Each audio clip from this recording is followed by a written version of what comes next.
Assignment 6, we're going to talk about piecewise functions from Chapter 2, Section 7. Our essential question is, how do you represent piecewise functions and use them to model real-life quantities? And we did an exploration in class, which hopefully helped you get a little idea about how quantities can change after certain times.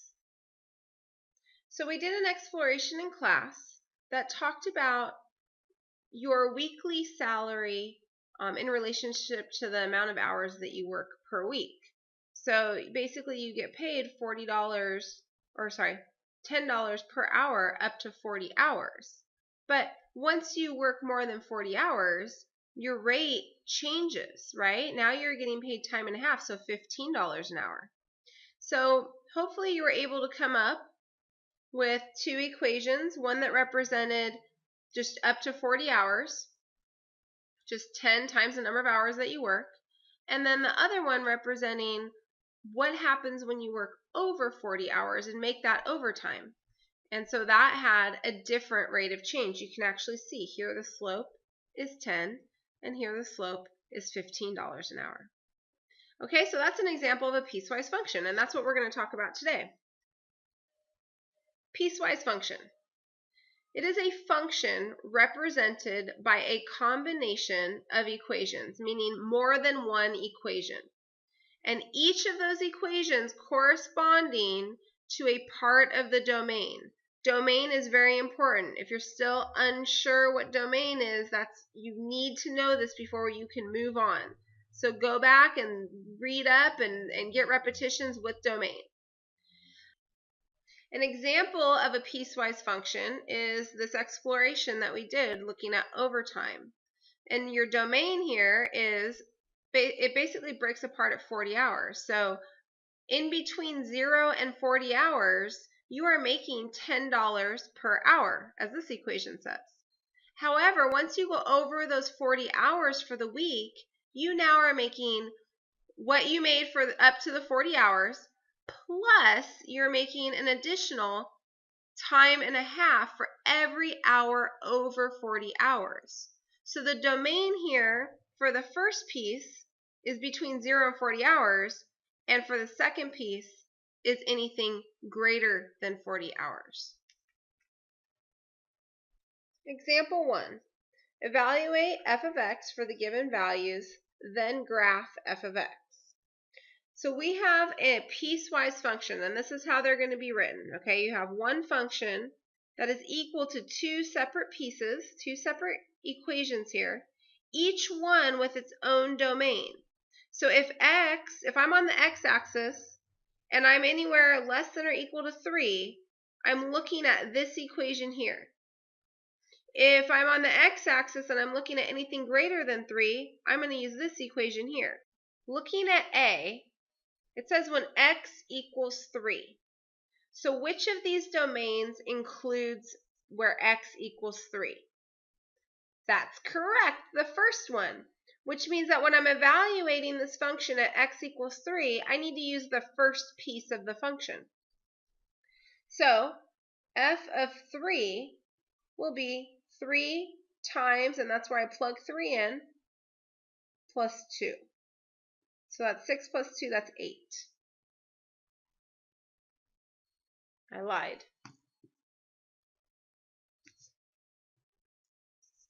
That's 9 plus 2, so that's 11. For the second piece, for B, it's saying x equals 6. So again, the first place I need to go to is the domain. Which of these includes x equals 6? Well, this one where x is greater than 3, that includes x equals 6. So I'm going to use the second piece. So f of 6 will be equal to the second piece evaluated when x equals 6. So that's 6 minus 1, so that's 5. Okay, so we finished the first part, we evaluated. Now we have to actually graph f of x. So again, we're looking at our domain to determine where our graphs are going to be. Okay, So this thing breaks apart when x equals 3. So at x equals 3 on my x-axis, okay, at x equals 3, I'm going to have my function basically has two pieces. So I'm going to have my equations are not going to necessarily be connected. I will probably have two separate pieces or two separate lines. And that brings a good point. Can piecewise functions only be used with linear graphs? No. They can be used with any kind of graph, any kind of function. So we could use these with parabolas. We can use them with absolute value. We can use them with exponents. We can use them with any type of function that you learn. Okay. So my first piece is pretty simple. I'm just going to graph this like I would any other time. So I think of this as y equals mx plus b. So this is y equals mx plus b, right? Well, in this equation, this is my y-intercept. This is my slope. So this one's going to be very easy to graph. So y-intercept is 2, so I go up 2, put a dot. That's my first point. And then from there I use my slope to get my next point. So up 3 over 1. So my graph will be these two lines connected, or these two dots connected. So my graph looks like this. Problem is, what's it going to be at 3? Okay, so that's pretty important here. At 3, I need to know what it's going to be because that's where this first piece is going to stop. Okay, so at f of 3, thank goodness we already evaluated it. Well, it's 11. So let's see, this is 1, 2, 3. There's 11 up here. So at 3, I know that my output's 11. And because it says that x is less than or equal to 3, that means that I can actually have a value at 3 for this function. So it can be on this line. So I can go as long as I want, or as far as I want, anytime before 3, because everything that is to the left of 3 is included in the domain of this piece. But I can't go past 3. Okay, I can't go this direction on the x-axis for this piece. I need my next piece. So my second piece has a function of y equals x minus 1. Okay, so my second one is y equals x minus 1. So you may be saying, well, Miss Frisk, this is going to be really easy. I know the y-intercept. I know my slope. Well, that's all great, but here's the problem. This second piece is when x is greater than 3. So I can't graph any of it before x equals 3. I have to do it all after. Okay, I'm going to show you one way, and then I'm going to show you another way. So there's a couple ways to go about doing this. So the first thing to do is to figure out, well, what is it actually at 3? Not that I can graph it there, but I can have a hole there that just kind of holds its place. Okay, so probably the best way of doing this is to start out with a table of values. So let's figure out at 3, what is this piece? Well, that's going to be 2, right? Plug 3 in, you get 2. So I know at 3, my output is actually 2. And I'm going to put a hole there because, again, well, first of all, this is a function, so it has to pass the vertical line test. So if I have a dot here and a dot here, it's not going to pass that vertical line test. It's not going to be a function. So that's a big deal. The second thing is that, right after 3, this function starts.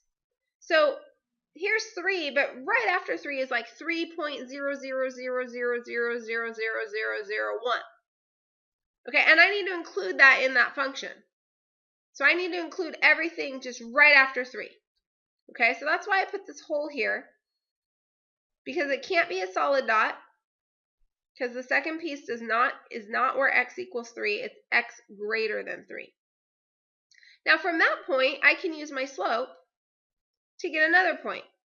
So I can just go up 1 over 1. I also already evaluated, so when x equals 6, I know that my output's going to be 5.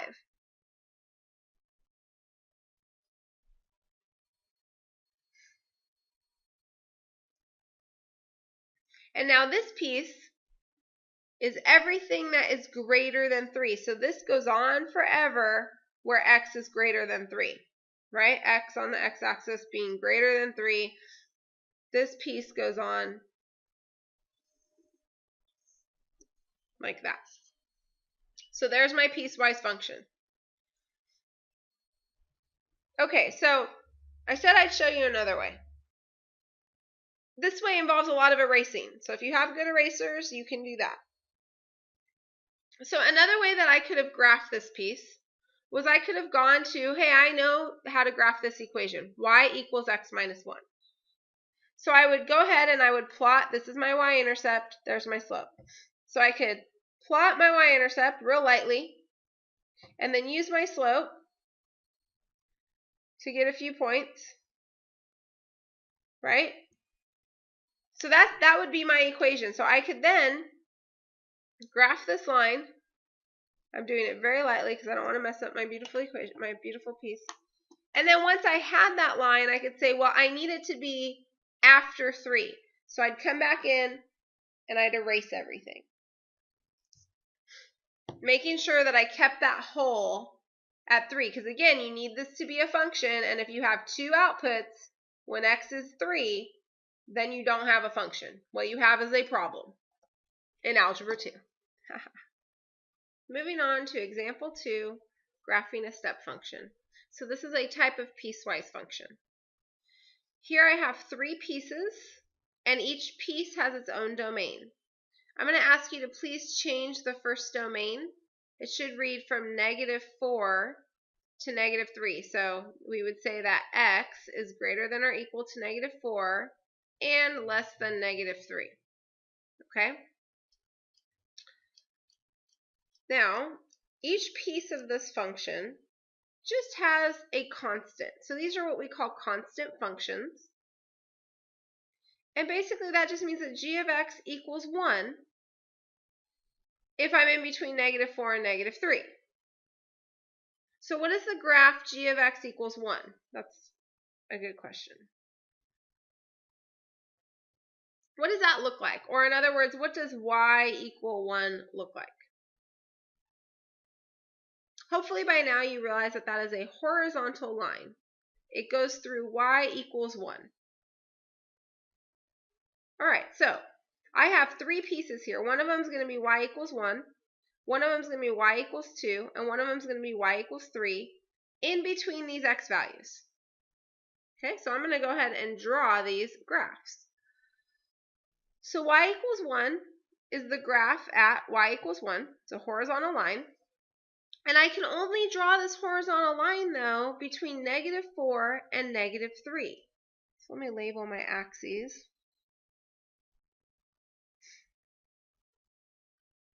Okay, so at -4, my graph y equals 1 starts. And now x can actually equal -4, right? It can be greater than or equal to -4. So at -4 on the x-axis, I'm going to start my y equals 1 graph, and I'm going to have a solid dot there. Now this graph goes all the way to -3. But notice at -3, it's not equal to. So I should not have a solid dot at -3. I should have an open dot. Okay? That open dot tells me that, well, it gets really, really close to -3, but it's not at -3. Okay? And that allows us to now do our second piece, y equals 2. From -3 to -2, noticing that x is greater than or equal to -3, which means I will have a closed dot at x equals 3. So let's see, so -3, sorry. So I'm going to have a closed dot at x equals -3, and then that goes all the way to +2, or sorry, to -2, not +2. So again, I'm keeping with the fact that this is a function, right? I don't have two closed dots on top of each other because that would tell me that, well, if -3 has two outputs, it is not a function. This open dot means it gets really close to -3, so it's like -3.00000000001 and so on.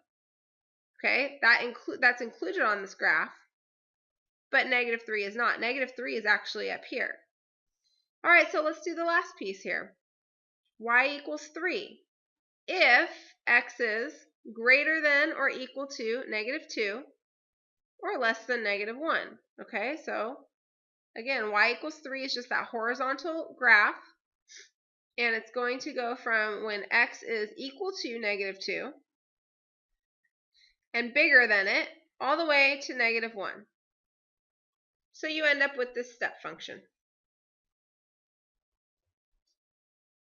Example 3. A city parking lot uses the following rules to calculate parking fees. A flat rate of $5 for any amount of time up to and including the first 3 hours. So this is talking about the domain, right? Up to and including the first 3 hours. So that's telling me that my hours here are somewhere between 0 hours and 3 hours. Now, would it make sense for me to actually include 0 in a parking garage? Does anybody go to a parking garage and park for 0 hours? No. So I probably shouldn't have that equal to. Let's see if I can get rid of that.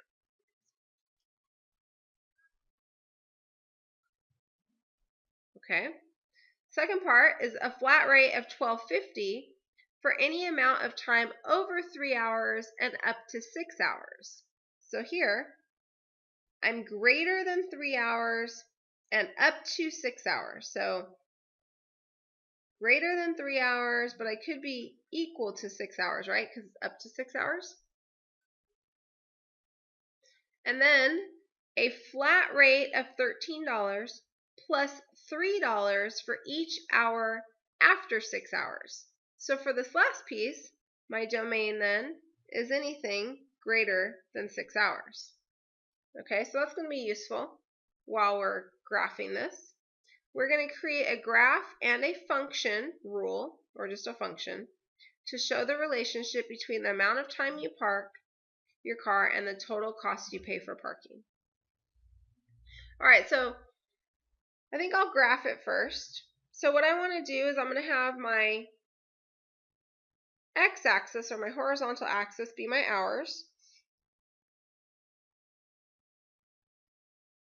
I know we're going, right here we're referencing, well, 3 hours, 6 hours, so anything greater than 6 hours. I don't know if I'm going to label every single hour here. But I'll go 0, 1, 2, 3, 4, 5, 6, maybe a couple after 6, okay? And then my cost from there, that's going to be my output, right? Because the amount of money that you pay at a parking garage is totally dependent on how long you park there. So this is going to be my cost in dollars.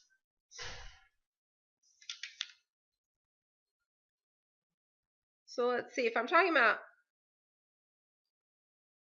a flat rate of $13 plus $3 for each hour after 6, right? So that tells me that I've got $13 plus 3 plus, so maybe I'm somewhere like 16. Let's see how far up this will go.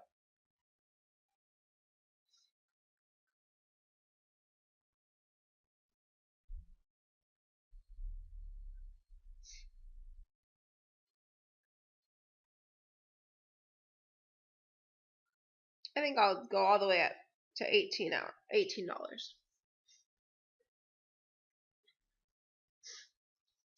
All right, so let's graph each piece of these. Okay, so the first one is a flat rate of $5, period, from 0 to 3. Okay, and again, you don't park in a parking garage for 0 time. Okay, you got to be there for some amount of time. So a flat rate of $5 at 0 time, I'm going to leave it open dot. And it's $5 as long as I park there, just up to 3 hours.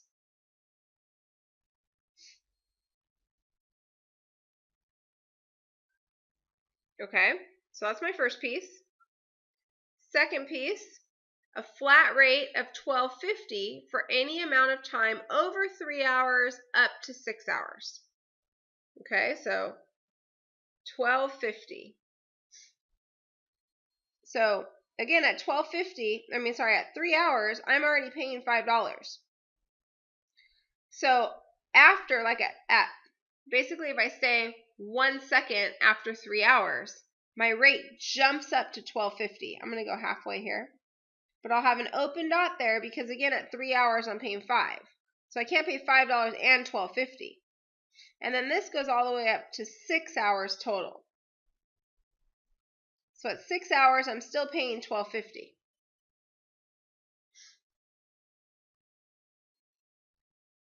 But then what happens at 6 hours, if I go over 6 hours by even a second, I'm going to get charged $13 plus $3 for every single hour after that 6 hours. So at hour 6, I'm still paying the $12.50. But as soon as 6 hours is up, now I'm jumping up to $13.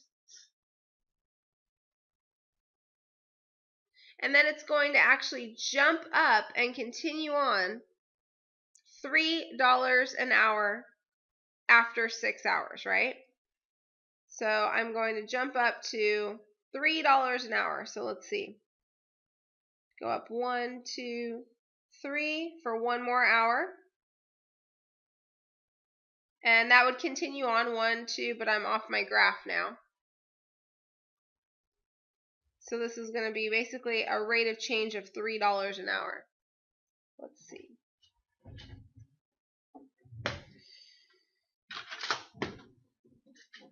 So this one has a slope of 3, so I can go ahead and draw a line, and it's just going to continue on. All right, so let's come up with a function for all of these things.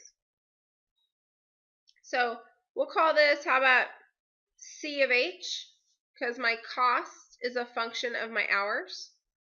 So I'll make my function C of H.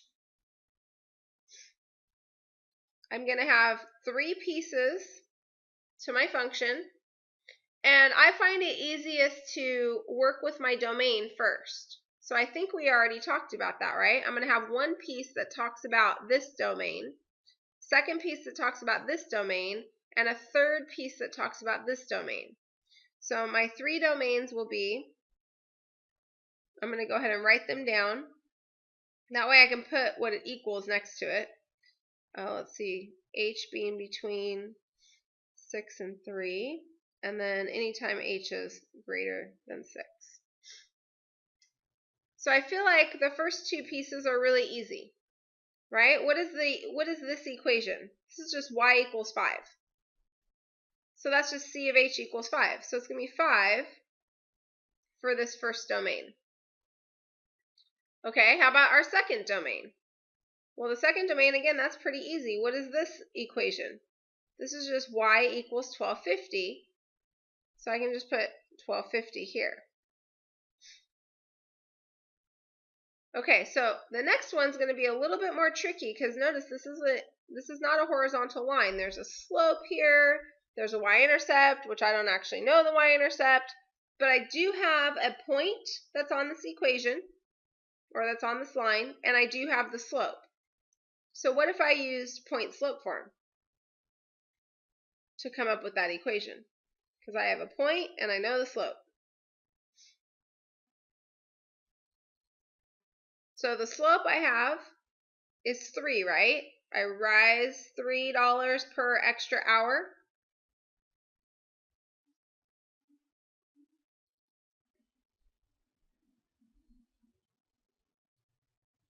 And the point that I came up with by using that was 16.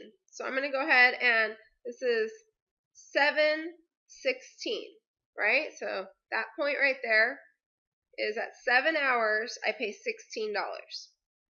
Okay, so I'm going to use the point 716.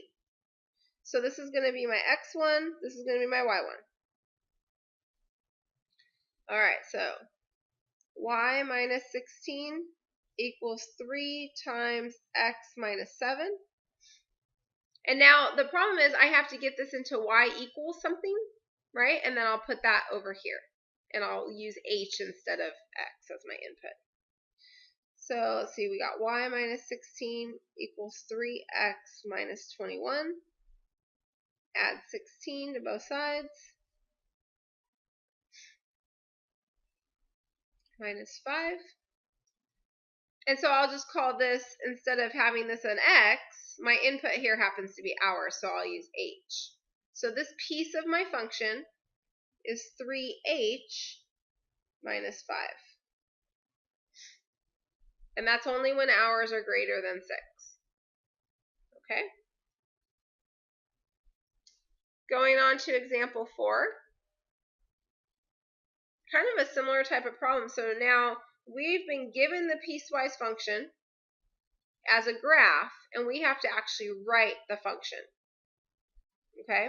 So you can call this function y, or maybe we should call it f of x so that we have it in function notation. So f of x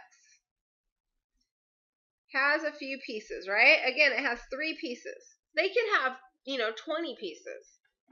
But this one happens to have 3, the one before happened to have 3, and the one before that happened to have 3. So we're kind of just, for whatever reason, those are the ones that we have. All right, so the first thing, I like to write down my domains first for each piece, and then go back and identify, okay, what is that exact function. So my first piece here looks like it's anywhere where x is less than or equal to negative 3. So my first piece is going to be where x is less than or equal to negative 3. My second piece, and again, I'm just looking straight on the x-axis. Okay, I'm looking, what is my domain of these pieces? And the domain is all your inputs, or the x-axis.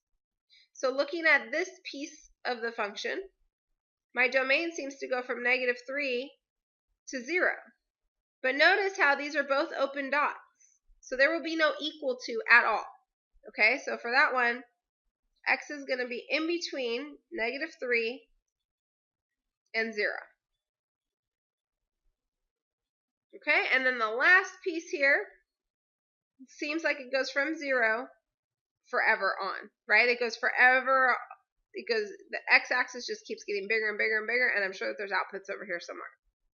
So this is going to be anywhere where x is greater than, or it's a solid dot, equal to 0. Notice, again, we want this to be a function, so it can't be equal to 0 here and equal to 0 here. You only get one of them. Can't be equal to negative 3 here and equal to negative 3 here. You only get one of them. All right, so now I have to come up with the equations of the functions. All right, so starting with this one, y equals negative 2, right? So that's f of x equals negative 2. That's my first piece. Second piece, this one happens to have a y-intercept. So for this one, I can actually use slope-intercept form to come up with the equation of this line. So what's my slope? It looks to me like I'm going down 1 over 1. So it seems to have a negative slope. I'll just put negative x instead of negative 1. And it also has my y-intercept. Gosh, could this have gotten any better for us? My y-intercept is positive 4. So this equation then goes here for this piece. Negative x plus 4, that piece is equal to f of x in this domain. And the last piece. The last piece goes from here up to there. Again, we have a y-intercept, and we also have a slope. So there's no reason why I can't use slope-intercept form here to come up with that piece of that equation of that piece. So my slope, again, seems to be up 1 over 1. So y equals x, and my y-intercept is 0. So this is really just y equals x. So I'll put f of x equals x when x is greater than or equal to 0. I'd just like to talk about one more thing with you guys. It's called the greatest integer function. So right here I've got f of x equals x, and this is the greatest integer function. It's basically a step function. And I want to show you how to graph it on your graphing calculator. So get out your graphing calculator. Now the first thing when you do these step functions, you do not want to have your graphing calculator connecting all the dots. So we go to mode, and we're going to change it from connected to dot mode.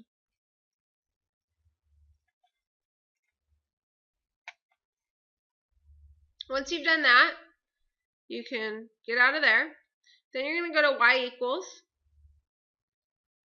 Okay, and because this one's just the greatest integer of x, I'm just going to need to find my greatest integer function. So that's under math. And then go over one to num. And you should see it down there at number 5, int. And the variable that we're inputting here is x. And then I'm going to check my window and make sure it looks okay. So my window is really small right now because I had zoomed in at some point. So I'm going to go -10 on the x-axis to +10. And I'll do the same thing on the y-axis. -10, my minimum, to +10. Oh my goodness, there it is. Okay, so, you could restrict your domain, but here it is all the way from x equals -10 up to x equals +10. That's the greatest integer function, and that's how to graph it.